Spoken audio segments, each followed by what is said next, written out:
प्रत्येक व्यक्तीला देवदर्शनाची एक आस लागलेली असते.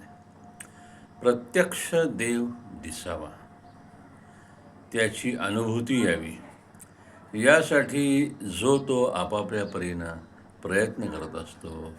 काही मंडळी जीवाचं रान करत असतात. तर प्रश्न असा आहे की खरंच देव भेटतो का? किंवा देव भेटू शकतो का? या मूलभूत प्रश्नाचं उत्तर होय असंच आहे. देव भेटू शकतो. देव भेटतो.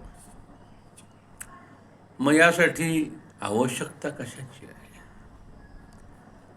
यासाठी आवश्यकता जी आहे ती कळकळीची आहे.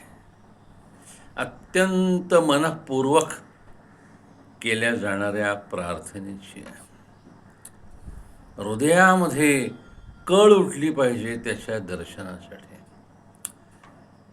ध्यानी मनी चिंतनी काही काम करताना त्याची आठवण राहिली पाहिजे सतत.